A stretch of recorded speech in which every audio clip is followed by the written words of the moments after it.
at some of these fun backgrounds I made with a Spellbinders die. All right, how are you? It's the end of our spring break, so I was kind of hoping I'd get to scrapbook a little more, but I ended up just playing and doing some mixed media stuff, and that's wonderful. I had fun, so it's all good. I got to play with this amazing paper grace die. This is through Spellbinders. I believe I received it when I was a member of their kit club, but I hadn't gotten to play with it yet. And I've been wanting to play with it. It's really a fun die because there's a lot of pieces that pop out. Like, I can cut this as a solid piece, or if I add, the round piece, I can cut out just the circle. And it's the same thing with the square piece. I can cut it out as just kind of a negative space, or I can include the outer edge. And then same thing with the border. So there's all those options. I just love that. So I focused on using this piece. I did not cut out the center, so it's kind of all one piece of like almost a square doily shape. So this is a piece of wax paper that I had left over. It is a really intricate cut, at least for me and my machine. Even with a precision base plate, it was not cutting fully. So I did the whole wax paper between the die and the paper trick, and I had to add a shim. And I had a bunch of these little wax paper pieces left over. So the first thing I did is I took some of the cut wax paper pieces and some of the bases that I had cut to be the same size and sandwiched them. So I did one piece like that, and I did one piece like this, wrapped them in paper and ironed them. And then I did that with a few, and then I came up and painted them with my twinkling H2Os. And so you'll see there's a very subtle resist in the pattern of the die. And then there's shimmer too, because they're twinkling H2Os. So sometimes that competes with reading that pattern, but it's there. It's just so pretty. And I kind of did them loosely in rainbow order. Like I did one that was a lot of reds and pinks and one that was a lot of oranges and different colors. But these are the three that I ended up keeping from the resists. I'm not sure which one's my favorite. I think it might be this one because I love, jewel tones. So those are going to be really pretty as card bases or backgrounds.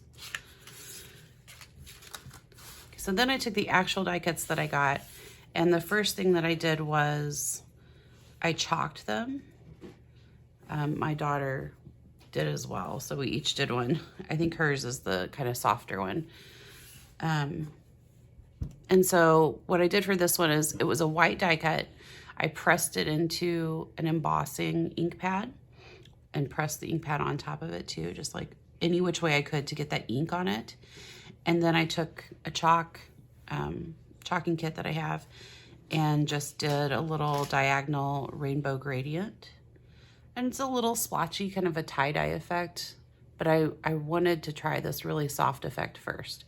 So I need to practice a little bit more in blending my chalks, but I love kind of that soft effect. That's what I was kind of going for.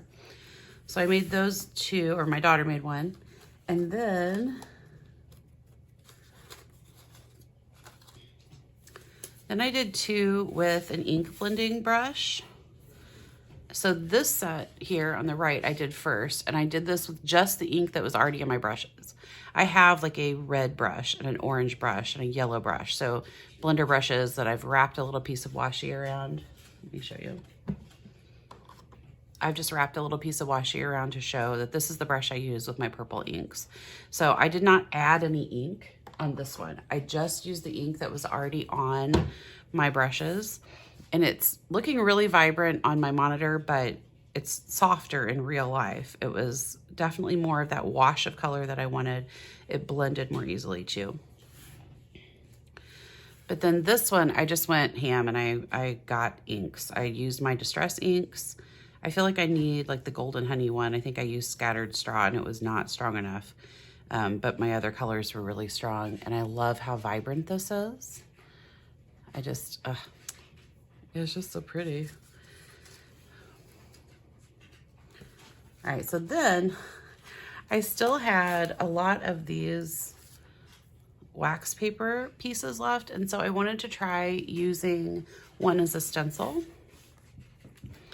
So I just, got a background piece and I taped my wax paper piece on, and then I used my blending brush to add ink in all those areas. And it's just, I just love it. It's just so pretty. And there's, of course you could die cut actual like file folder plastic from Dollar Tree and make an actual stencil, which I think I'm totally gonna do.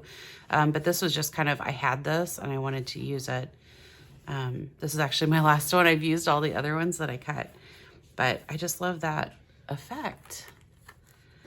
Yeah, okay. So you can't layer these and then die cut because you would not, it wouldn't be one piece. This piece wouldn't, right? But you could die cut this out of stencil material, or you could use cardstock and then ink blend over it. But the wax paper I thought worked really well because I was really able to get into the nooks and crannies since it is so thin. It did wobble a little bit, but I mean, I think it's still gorgeous. All right, almost done playing with those. So these were two other pieces that I had done the wax paper resist on, but it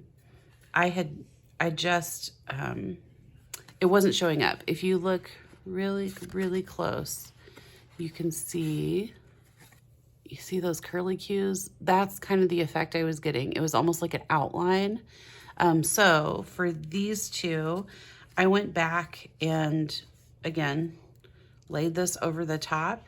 Then I pressed my embossing ink pad all over it, poured clear embossing powder on it, and heat embossed it. And so then that gave this resist kind of layered with any parts that were left from the original resist, but honestly, they were, especially after I hit this with my heat gun, they were gone, I think I had just flooded it with so much water. It was really overwhelming what resist was there.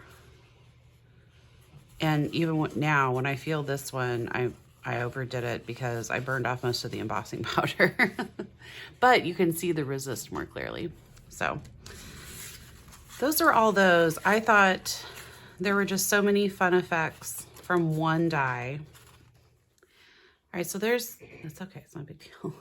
So there's all of the backgrounds that I created with this die and just different techniques. It was so much fun, and I can't wait to turn these into cards.